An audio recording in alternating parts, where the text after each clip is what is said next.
आप देख रहे हैं न्यूज वन इंडिया। मैं हूं आपके साथ दीपिका ओझा। कहते हैं कि जब कोई व्यक्ति सत्य के मार्ग पर निकलता है तो उस मार्ग पर कई दौर में उसे समय समय पर कठिनाइयों का, चुनौतियों का सामना करना पड़ता है और जब तक व्यक्ति चुनौतियों को पार करके आगे नहीं बढ़ता है तब तक यकीन मानिए कि सफलता के मुकाम तक नहीं पहुंच पाता है।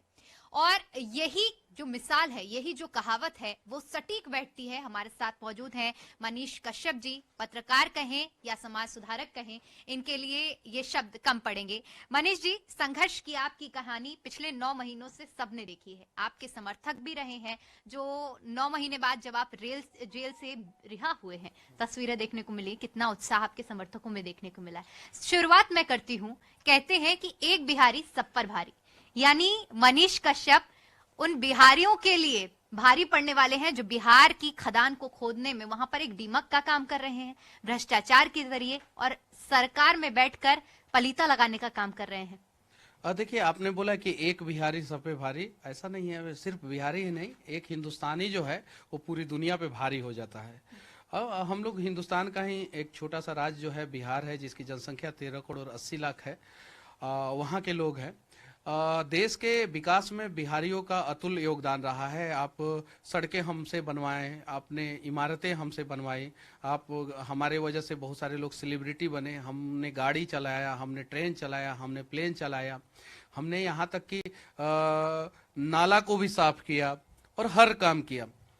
मुंबई और भी बहुत बड़े बड़े शहरों में जाके आपने जो करवाया हो उसको हमने किया और हम उस काम को करने में कहीं भी शर्मिंदगी महसूस नहीं किए। लेकिन आज जो है हम अपने आप को जो है बिहार में ही रहने पे जो है शर्मिंदगी महसूस करने लगे हैं। आज जरा बताइए कि देश के किसी भी राज्य से तुलना अगर बिहार का करते हैं तो बिहार जो है 40 साल लगभग पीछे है। देश के अनेकों राज्यों में अनेकों शहरों को जो है डेवलप हमने किया। हम जाके वहां पे मजदूरी किए, बड़ा बड़ा भवन बनाए, ईंटा जो है अपने कंधों पे रख के जो है वो 40-40, 50-50, 60-60 मंजिल के ऊपर तक पहुंचाया हमने। आज जरा बताइए कि बिहार इतना पीछे है, बिहारियों के स्वाभिमान पे चोट पहुंचाया जाता है। तो आपने सीधे जवाब दे दिया कि बिहार के विकास में पलीता लगा रहे हैं, दीमक की तरह बिहार को बर्बाद कर रहे हैं। तो वैसे लोगों के खिलाफ जो है मनीष कश्यप जेल जाने से पहले भी थे, जेल जाने के बाद भी है, और समय समय पे वैसे लोगों की सच्चाई जो है जनता के सामने मैं लाता रहूंगा। बिल्कुल देखा गया है, क्योंकि चाहे बात कोरोना के दरमियान की हो या उसके आगे या पीछे की बात करें, समय समय पर आप की ओर से जमीन से जुड़े जो मुद्दे रहे हैं, आम जनता का जहां नुकसान हो रहा है, ऐसे मुद्दे आपकी ओर से उठाए गए हैं। खैर, मैं बात करना चाहूंगी कि जब ये मुद्दा उठा था, मजदूरों वालों मुद्दे की बात करते हैं, तो आपकी ओर से जब पुलिस की कार्रवाई चल रही थी, जब आप जेल गए तो आपने सीधे तौर पर कड़े शब्दों में चुनौती दी थी कि बाहर निकलूंगा तो काउंटडाउन आपने दिया था। अब मान लें कि एक आगाज हो गया है, बिहार सरकार की उल्टी गिनती की शुरुआत हो चुकी है। देखिए, इन लोगों ने सोचा क्या कि मनीष कश्यप है, बहुत बोलता है, 31 साल उम्र है और बिहार के एगो राजा के बेटा है राजकुमार, जो दो को चांदी का चम्मच लेके पैदा हुए और भारत के पहले ऐसे व्यक्ति हैं जिनके पिताजी और माताजी दोनों मुख्यमंत्री। वो सोचे क्या कि 31 साल का युवा है, मेरे से डबल फॉलोअर है इसका, मनीष कश्यप का, सोशल मीडिया पे। और मेरा ना उम्र जो है 34-35 साल है, बीच में जो है 3 साल 4 साल का गैप है और मैं उनसे छोटा हूँ। तो उन्होंने सोचा इसको दबाओ और इसको ऐसा दबा दो कि फिर जो है बिहार में कोई युवा उभरने का प्रयास ना करे। आपने कन्हैया कुमार का नाम सुना होगा। कन्हैया कुमार जो है बिहार में राजनीति करना चाह रहे थे और बीजेपी ने कन्हैया कुमार को थोड़ी हराया, इन्हीं लोगों ने हरा दिया। ये लोग नहीं चाहते थे कि कन्हैया कुमार बिहार में एक्टिव हो। मुकेश सहनी भी हैं, चिराग पासवान भी है, प्रशांत जी भी है, प्रशांत किशोर।